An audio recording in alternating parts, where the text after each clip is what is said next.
feel so privileged to introduce one person to you. I have always adored him, the way he handles the audience, the eloquence, and the way he makes the right fit of humor in his speeches or in his talks. I've always wished he be my mentor, not because he have denied it, but because of the distance and we had a very less opportunity to interact. This person joined Toastmasters in 1991. And you know what made him join the Toastmasters? The fear of table topics. His eureka moment was in the second year of his Toastmaster journey, when he was asked to do the third youth leadership program in Abu Dhabi. That's when he understood that he could impact a lot of people and touch their hearts. So from the wanting of becoming a brilliant speaker, he moved his mind to becoming a brilliant trainer and a mentor who can illuminate the life of many. And that's what he's doing for the last 19 years. For him, illuminating means bringing light to darkness, win of light over darkness. Before I bring this person to you, let me have the trivia question for you. We are talking about distinguished Toastmaster Abraham Thomas. So this is a trivia question for him. During the first 4 years, distinguished Toastmaster Abraham could not make much concentration to Toastmasters because one of the below session of his was clashing with Toastmaster session. Which one was this? Can we have the polling?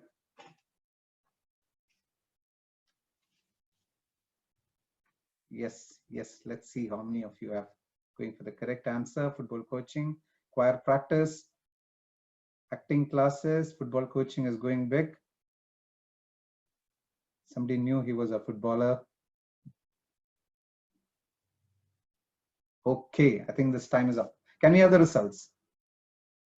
Yes, it says it is choir practice. But unfortunately, I have to tell you, what blocked this regular Toastmaster session was the tap dance classes.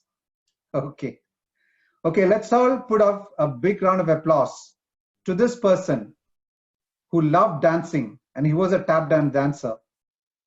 Let me welcome with a thunderous applause the smart tap dancer, the eloquent speaker, the humble and loving person, distinguished Toastmaster Abraham Thomas on the spotlight.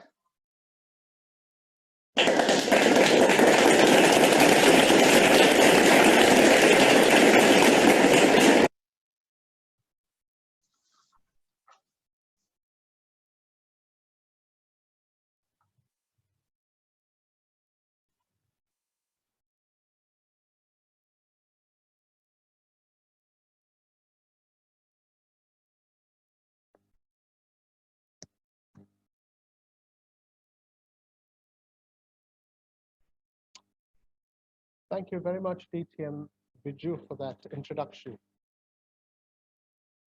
Matter of factly, the very fact that stopped me joining Toastmasters, and I'd like to make a correction, it was in 1999, was table topics. Today, as I saw the MCs introduce the speakers, they were all, initially there was a trivia, and I thought those were going to be trivia to the speakers. So I was wondering, how do I get out of this situation? But fortunately, I realized it was only a polling.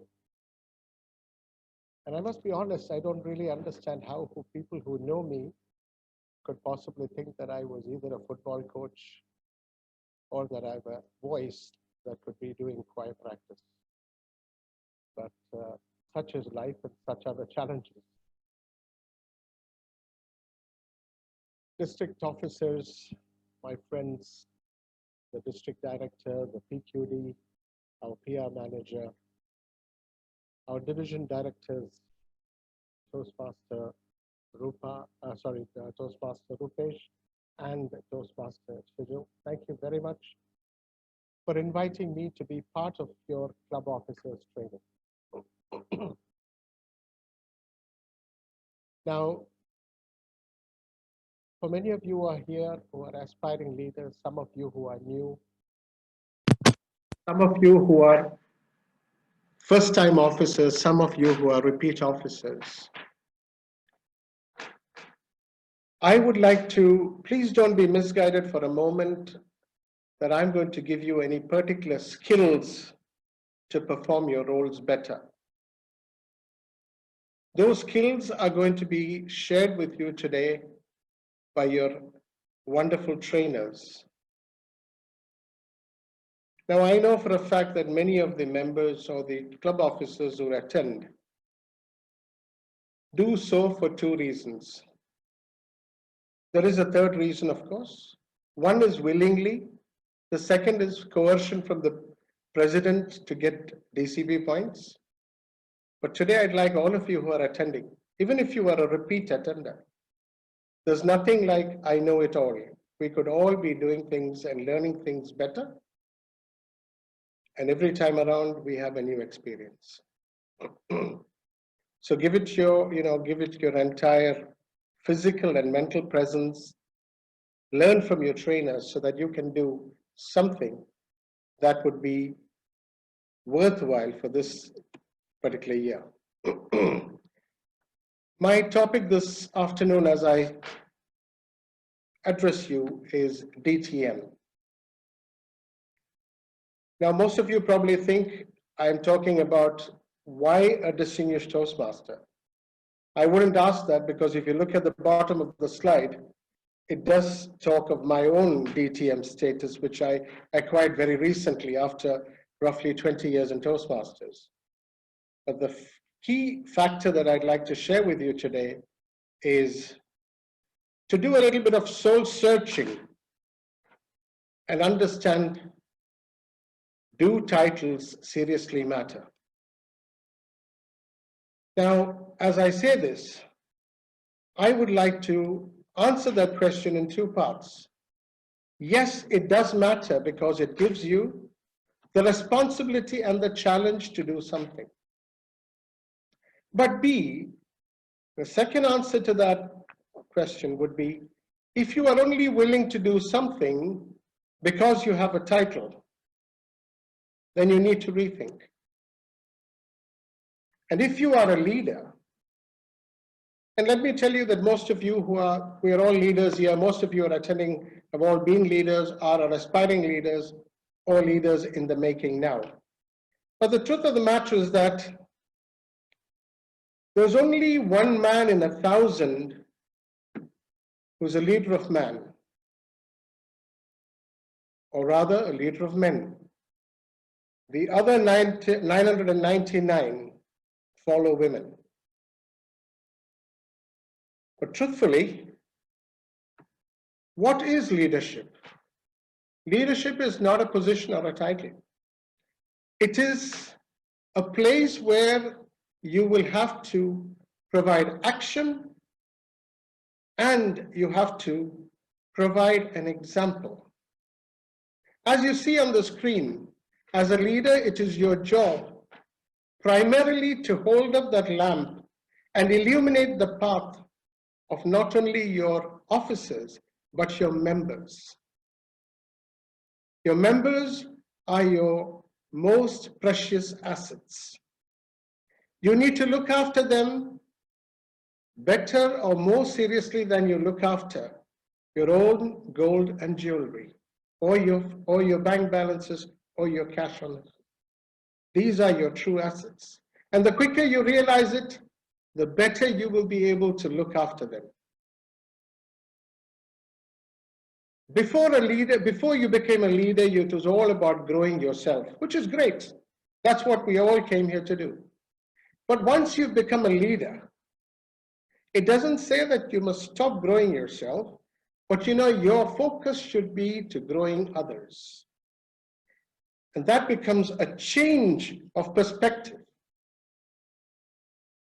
And leaders, as it says on there, are not there to blow their own trumpets. They're there to serve, to become servant leaders. With an attitude to serve, you tend to become a better leader. I'm sharing with you a few of the slides. I'm not going to give you a management a class on leadership, but I'm here to share some of the things that I have noticed over my prolonged period at Toastmasters, how people in position take that upon themselves to think that they have far superior to the members, when in actual fact, it is the members who put them there in the first place. So you don't set out to be a leader when we start. We set out to make a difference into the lives of our members. And it's never about the role. It's always about the goal. And what is the goal? To serve our members. Isn't it amazing how much we would accomplish if we do not care about who gets the credit? I'm not saying that we should not be working towards accomplishing our own goals, but sometimes you have to let go and allow other people to take the limelight also and work alongside them so that they are encouraged and they get results which will make them better leaders. Our job today as we become leaders is not just to do a job right. We also have that responsibility to build future leaders. And you know, they learn from us. This is the examples that we set in front of them. Work hard and be proud of what you achieve. Surely, you must work hard. I've never known anybody who died out of working hard. And you must be proud of your achievements. But there's another thing. If it is important to you, you will find a way. However, if you don't think so, you will find an excuse. And this is what most people come up with. Be it at work, be it in leadership, be it wherever. And more importantly, even at home.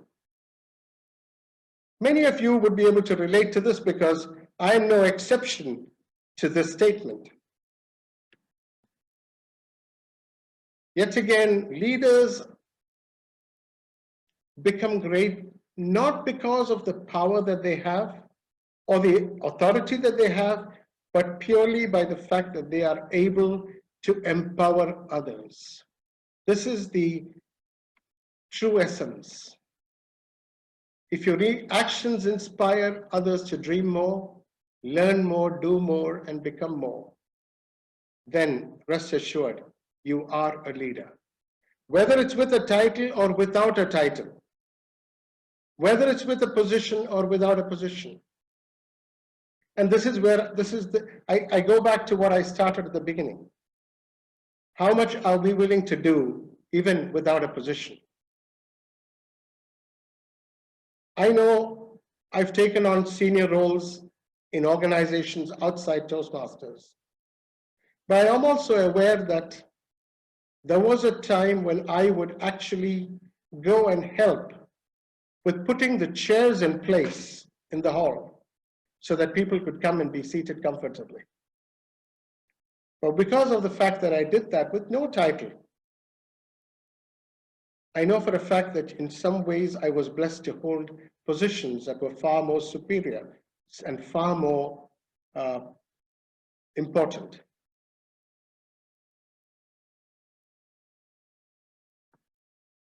Now you see what I'm saying here very clearly. Leaders as ladders for members.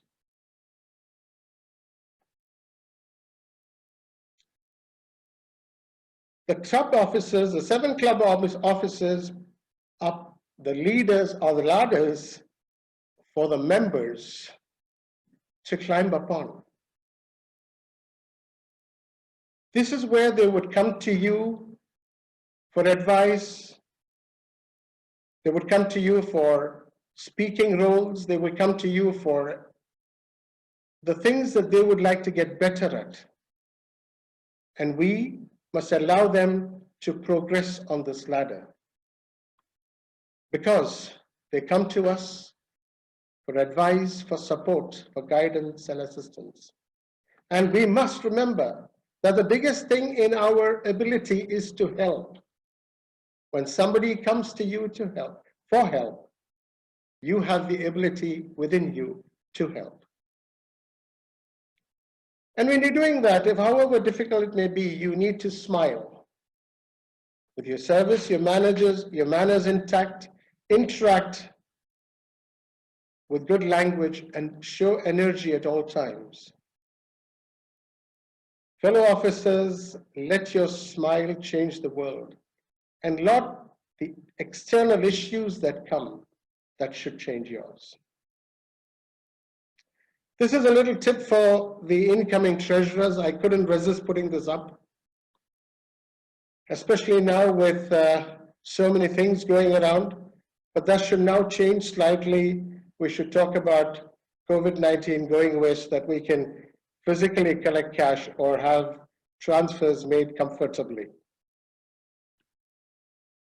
But my main talk to you this evening is not about the various things about leadership. I would like to concentrate today on one only thing, and that is great leadership is not personality, it is humility. As I say this, I would like for you to, each one of you, to be aware that I did not just come up with this thought process because I thought that was the right thing to do when I was in position. On the contrary, I'm sharing this because I made mistakes. And hopefully, I can tell you how you can stop making the same mistakes that I made. Humility is not thinking less of yourself. No, do not underestimate yourself. Do not devalue yourself. But what you do is just thinking of yourself less and more of your members. Humility is concerned with what is right. Pride is concerned with who is right. It is this who part of it that gets into our relationships, which is basically ego comes into us and the I comes to the forefront and takes away our focus from what is right to who is right. Humility is being able to accept criticism as graciously as we accept compliments.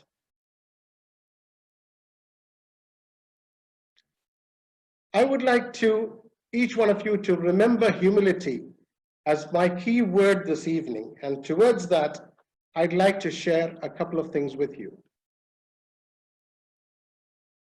Using the words from humility, I have put some traits together for each one of you to try and bring into your lives, into your leadership roles, so that you can become helpful and you can become better readers. Now, not necessarily, not one of these would probably tell you about how you are going to acquire humility, but it'll tell you of the roles that you can accomplish with using the acronym humility.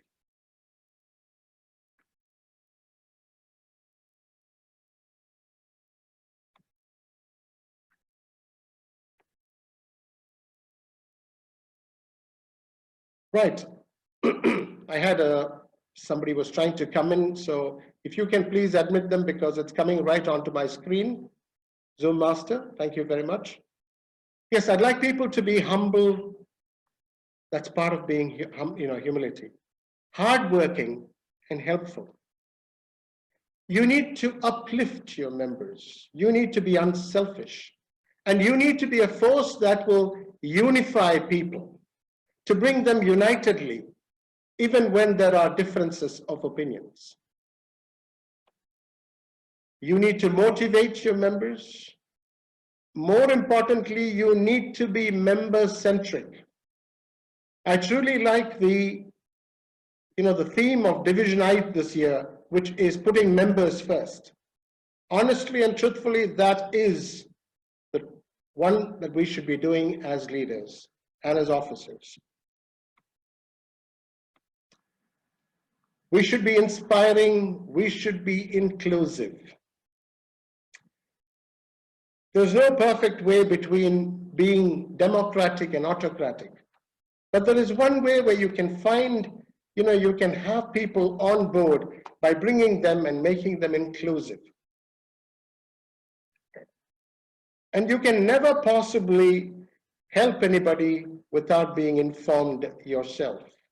So you need to keep yourself abreast of what's happening and keep yourself informed, because unless you're informed, you cannot possibly help the members who come to you. You need to be a good listener. You need to be level-headed, and you need to be loyal. Loyal to yourself, to the position, to the members. Loyal to the program and the basic tenets of Toastmasters. And when you have members who come to you, however busy you may be, you need to give them your ear. They're approaching you for help. It's within your ability to help them. Don't forget, someday you yourselves must have approached somebody for some help. Did you feel gratified when they gave you their time? Do you want to do a payback for what you received from life that has been good to each one of us? And the next I in humility is to be innovative. You have to have your integrity. And you need to be ignited. You need to be fired up to perform your role and to make sure, not just for the awards and the rewards, but to take it upon yourself and say, I've become a leader. I do want to leave a mark. I want my team to be the best team that there was. You need to have the fire within you, because if you can never light somebody else's path without having the fire within you. You need to be a good team player, obviously. You need to be tactful, and you need to be tolerant. There may be people who would come to you, members, who don't understand how the program works in its entirety, and maybe asking you for a couple of, maybe ask you twice, maybe thrice, about how to go about something. You need to be tolerant with them. You need to be tactful with them, and you need to be a team player in your team. Because irrespective of what position you're occupying this year, be it the president or the sergeant at arms, you are all part of one team. And the final why is a yearning to accomplish something, a yearning to learn, a yearning to help, being youthful in your ideas, and yielding results, because that, at the end of the day, is the yardstick of how successful you have been.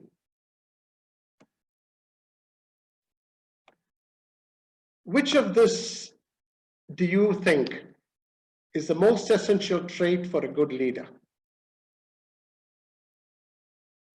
I would have actually, if I had a prior knowledge how the poll was going to be done by Toastmaster Biju, who did it brilliantly, I would have asked this question. But I'm going to give you the answer myself. The fact is that you need all of these traits all into that one person. You need to get it out just like you need dough. You need to put that together. It may be painful initially. As you know, you can never make bread out of a dough unless it's mixed well. It takes effort. And don't think the dough isn't complaining. It's just that it doesn't have a mouth to tell you that it is hurting. But as leaders, we can take it with a smile, which I reminded you at the beginning of the program, and know that after all, it is for you to perform better.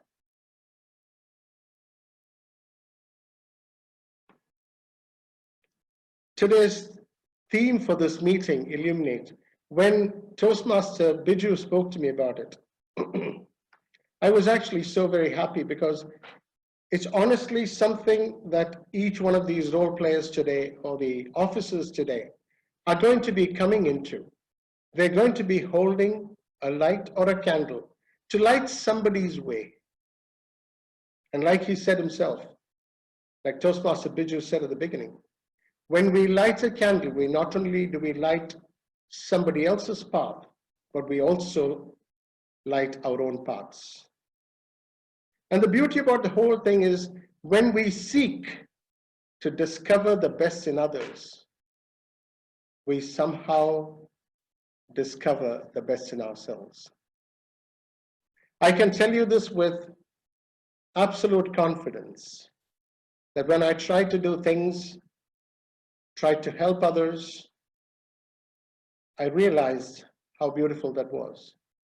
When I tried to do my first youth leadership program, I was trying to get the children to bring out the best in them, to give speeches, evaluations, and table topics.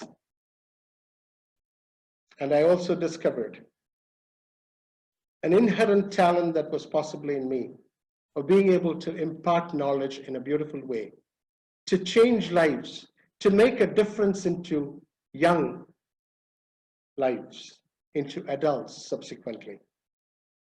This changed the focus from where I went.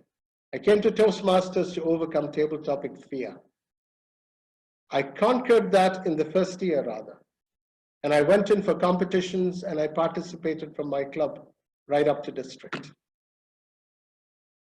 But I didn't give up there because I found a new passion in my life that I could make a difference, to bless somebody else for the talent that God has blessed me with. I urge you and encourage each one of you to try and make your lives shine bright so that you will light the paths of the many people who come into your lives, be it officers or personal, and that you can also go on this discovery, self-discovery journey and find your true passion in your lives. Hold strong to your convictions, remain humble in your speech. Let your actions tell your story. Not your words, let your actions tell your story. Wishing all the incoming leaders a successful year ahead, filled with humility. I have no idea, because I didn't pin the timer, I have zero idea about how long I have. But if I do have time, I would like to go into answering any questions that somebody may have. So if the Zoom master can pick up the questions from the chat box. So my friends, as I leave, I'd like to just tell you, don't wait for the perfect moment. There is nothing like a perfect moment. There never is, there never will be. But take the moment and make it as perfect as you possibly and humanly can. I wish you all the very best. And with this, I'd like to stop sharing my screen and go back to seeing Toastmaster Biju. Can we have a big round of applause for the reactions on the button for distinguished Toastmaster Abraham Thomas? A brilliant keynote address by him. He's talking about how grounded you need to be the more when you climb up the ladder. How efficient you need to be connected to each one of our members to light their path. And one of the best sentences he said is, if you don't have a light in yours, you cannot light somebody's life. A brilliant keynote address, distinguished Toastmaster Abraham Thomas.